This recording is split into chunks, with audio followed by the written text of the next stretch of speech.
Olá, então, meu caro professor, minha cara professora de matemática. Eu nesse vídeo vou fazer uma análise, de um modo geral, da prova do exame de acesso ao Profimate que ocorreu agora no dia 1º de novembro de 2025.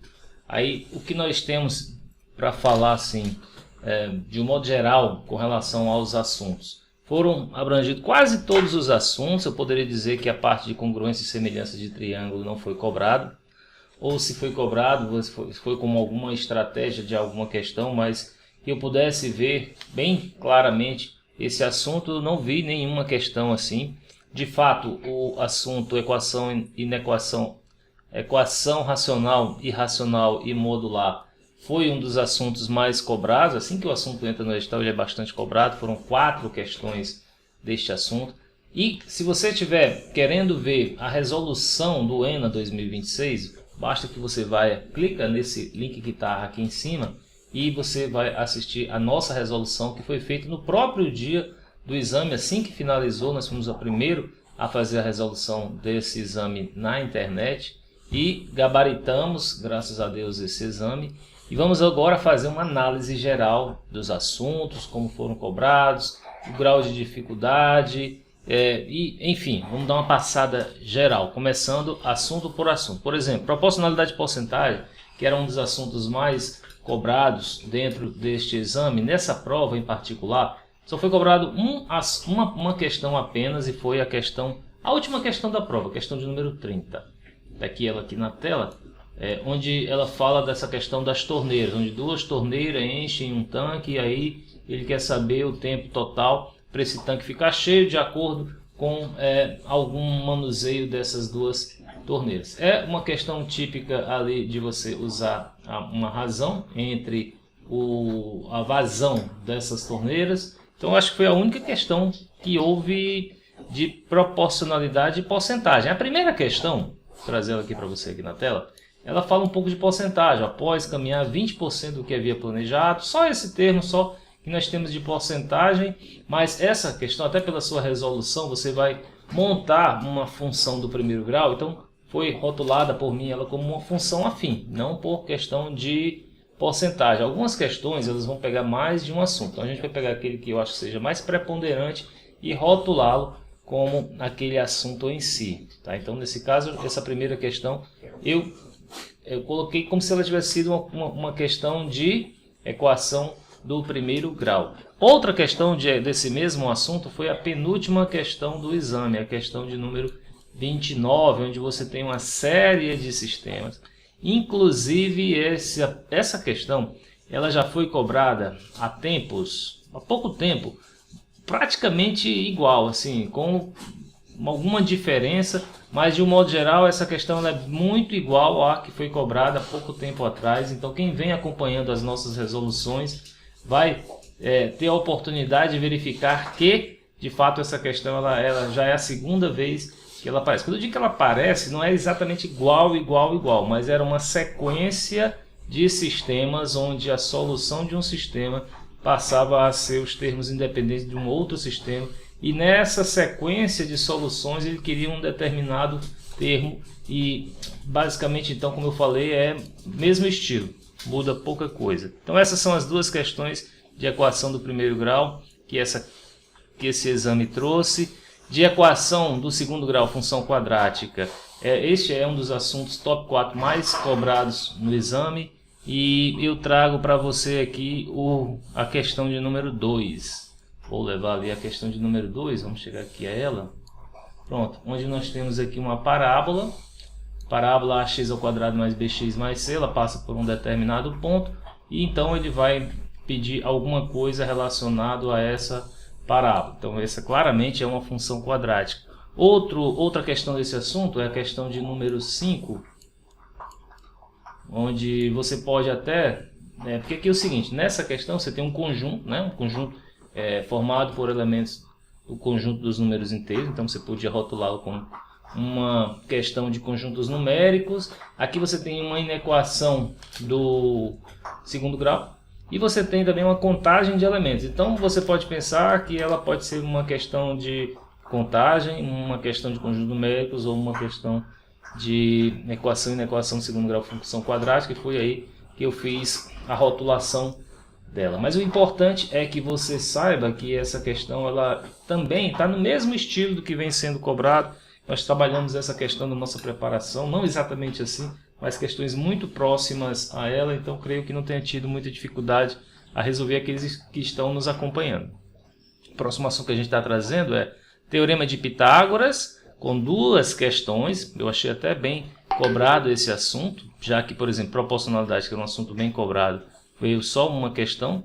Então, de Teorema de Pitágoras, a gente tem a questão de número 3, onde ele fala que um retângulo tem 60 centímetros quadrados de área. Então, você vê, ó, é uma questão que pode também ser rotulada como uma questão de área. E eu chamei ela aqui de Teorema de Pitágoras, porque com o terno pitagórico primitivo 5, 12, 13, você resolveria essa questão de imediato, assim, bateu o olho e resolveu.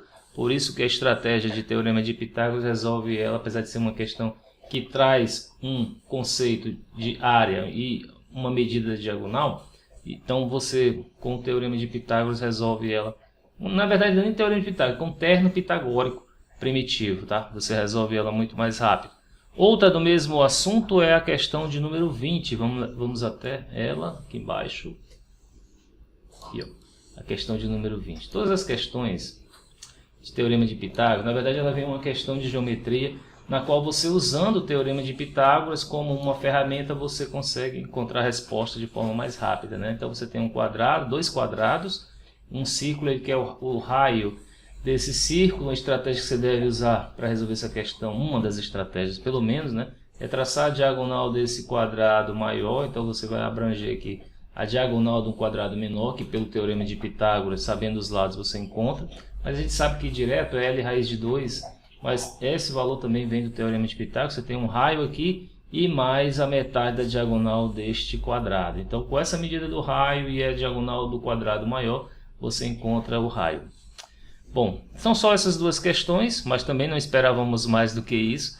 Áreas e volumes também é um dos assuntos mais cobrados e, de fato, eles vieram cobrando quatro questões desse assunto. A primeira delas que eu trago é a questão de número 10, e aí é volume de um paralelepípedo. Esse paralelepípedo está na diagonal, então dificulta um pouquinho mais, mas é bem tranquilo, né? A questão de volume de paralelepípedo não tem muita dificuldade não. Você só teria que subtrair esse volume aqui dessa figura, que é um prisma de base triangular, e pronto, tudo ok, está resolvido. Outra questão seria a questão de número 13. Ó, a questão de número 13 são dois quadrados e 4 triângulos, então você vai fazer ali a diferença dessas áreas e vai encontrar então a área desse quadrado menor. A área do quadrado de fora é igual a 1, a área, né? A área não. A área é 1, o lado também é 1. Então o Profimática ele simplifica sempre muito. Quando se fala de quadrado, normalmente ou o lado é 1, né? Ou ele indica que o lado é 1, ou indica que a área é 1, o que dá no mesmo, né? Mas poucos elementos que ele traz, ele na verdade quer saber que você entende algumas propriedades. No caso aí, você vai descobrir a área desse quadrado menor em função do A, que é o cateto menor de um triângulo retângulo que está sendo formado dentro desse quadrado.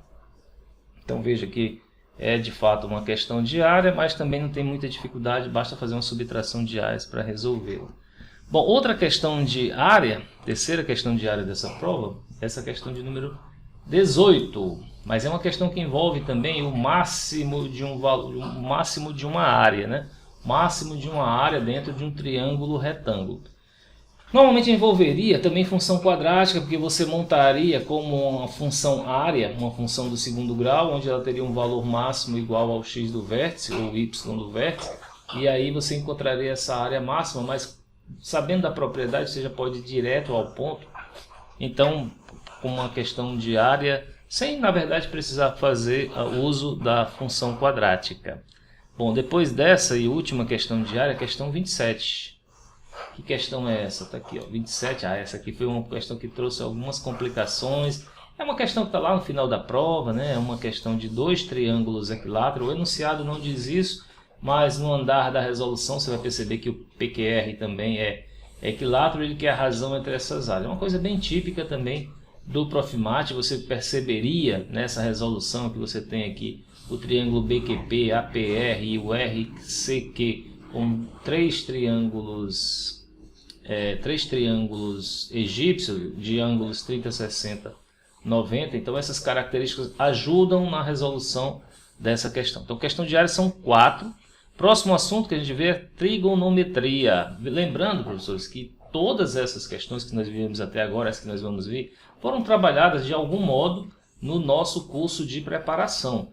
Então, se você quer de fato ingressar no mestrado, uma boa ideia é estar conosco durante todo o restante de 2025 e no ano de 2026, para que você consiga ingressar no ENA e assim iniciar o teu mestrado. Porque, olha, nós estamos aí com a questão das cotas, que estão diminuindo para ampla concorrência o número de vagas. Se você se enquadra de algum modo em alguma parte de cotas ali, facilita para você. Mas se você não está encaixado, ou às vezes é uma vaga, a quantidade de vaga é muito restrita também, e então você vai ter uma concorrência maior, tá?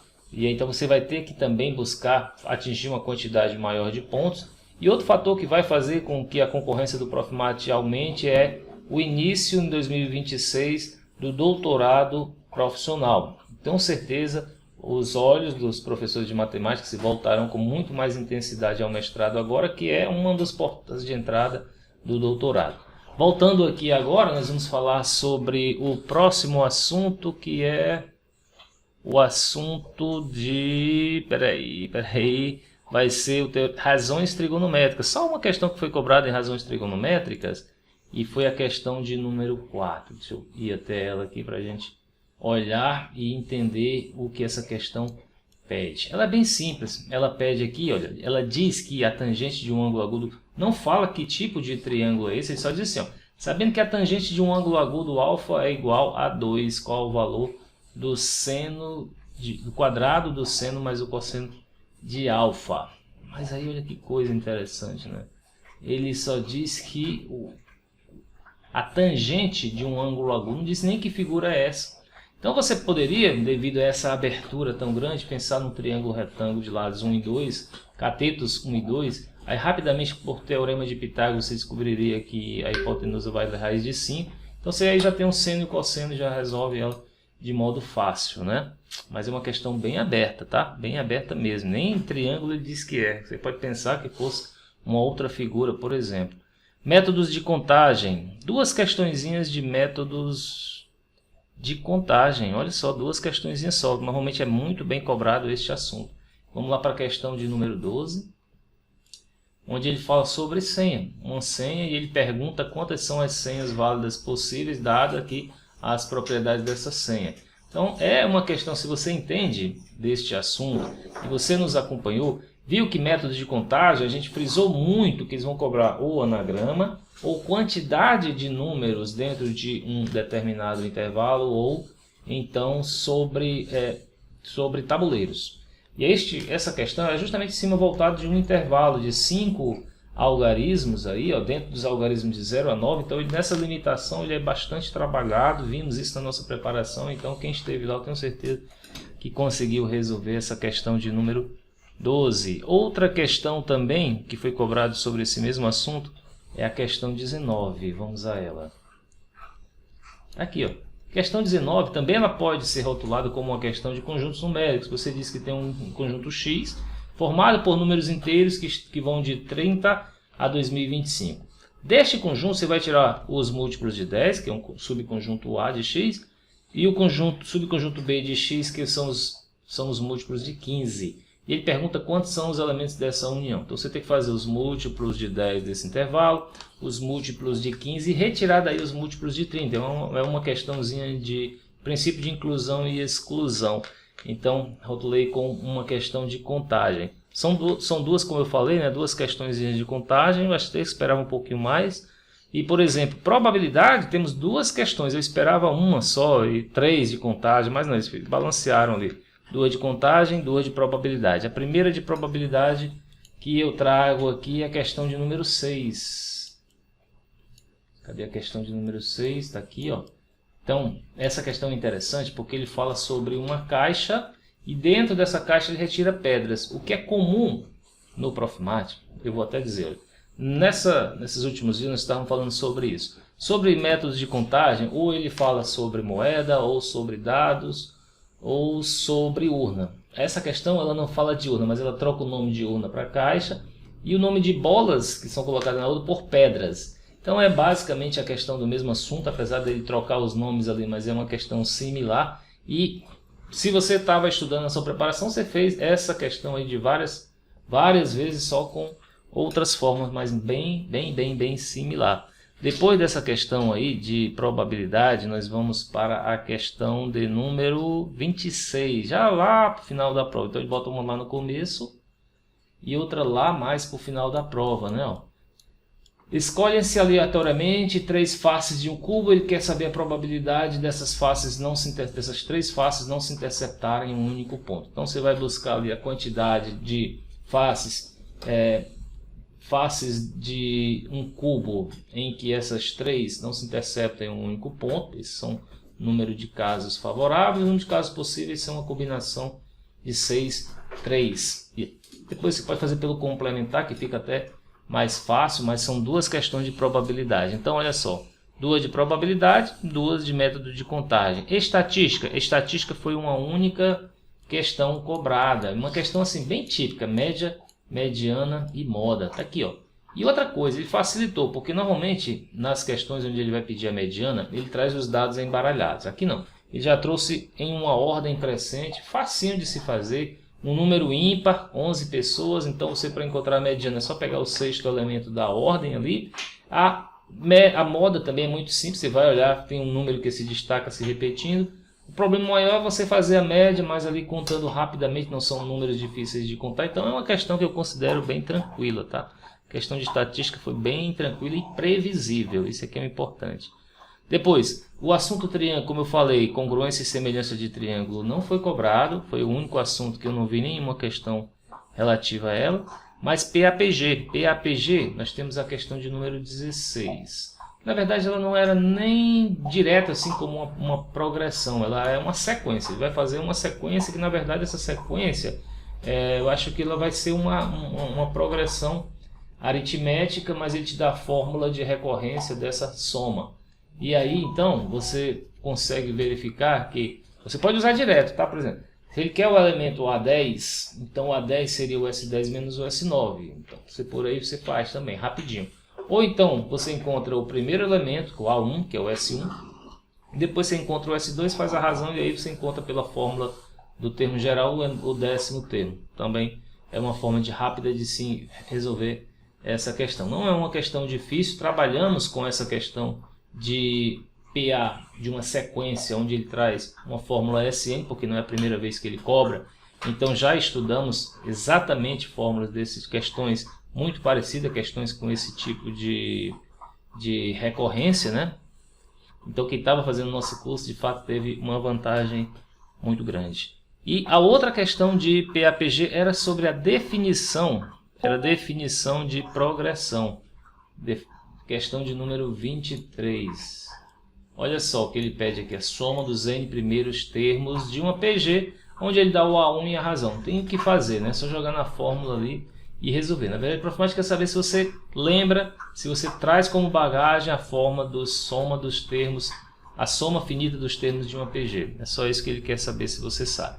Então são 2 questões deste assunto. O que mais aqui que a gente traz é o conjuntos numéricos. São 2 questões de conjuntos numéricos, 2 questões de raciocínio lógico. Então ele carregou bem esse final. 2 questões de conjunto, 2 questões de raciocínio lógico e 4 questões de equação, inequação racional, irracional e modular. Quais são as questões de conjuntos numéricos que ele traz? Questão de número 11. Vamos a essa questão. Questão de número 11 é uma questãozinha aqui, ó. É uma questão bem interessante. Ele traz ali 1, 2 e 3 e traz algumas propriedades sobre o conjunto dos números inteiros, positivos e números reais. Então, vê se você sabe dessa propriedade aí. Não é tão difícil de verificar, até porque essa raiz quadrada de a ao quadrado igual a já caiu anteriormente. Raiz cúbica de a ao cubo igual a já caiu anteriormente. A primeira É fácil perceber que ela é falsa. Se você fizer pela contrapositiva, você vai verificar isso de imediato. Então essa foi a primeira questão de conjuntos numéricos que veio. Depois dela veio a questão de número 21. Vamos lá ver se é isso mesmo. Questão de número 21, olha, você tem dois valores, A e B, entre 0 e 1, né? Portanto, você tem ali eles representando uma fração própria.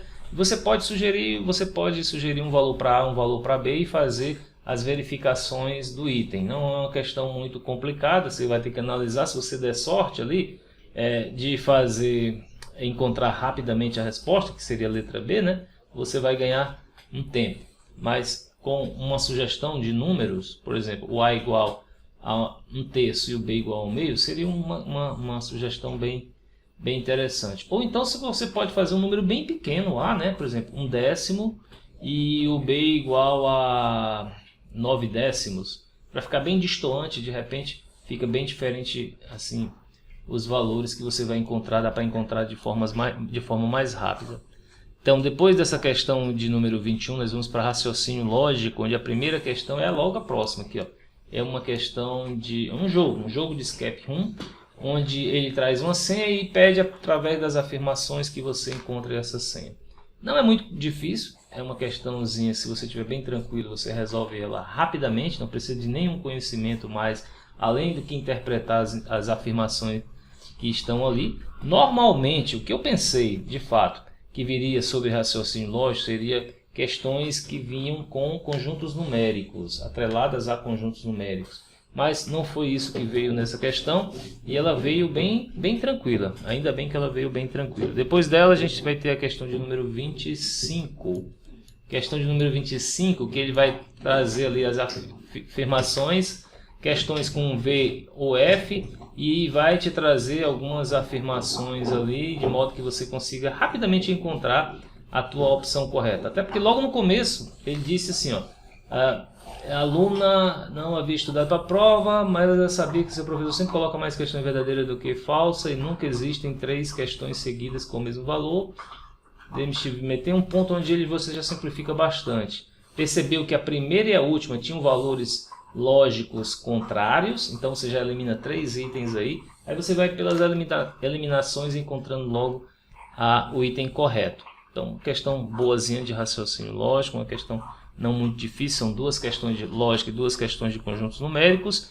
E das 4 questões do assunto novo que entrou, de equação e inequação racional, irracional e modular, novo que eu digo porque entrou no edital agora, mas a gente já sabe que essas questões vinham sendo cobradas bem antes. Vamos lá para a questão de número 7.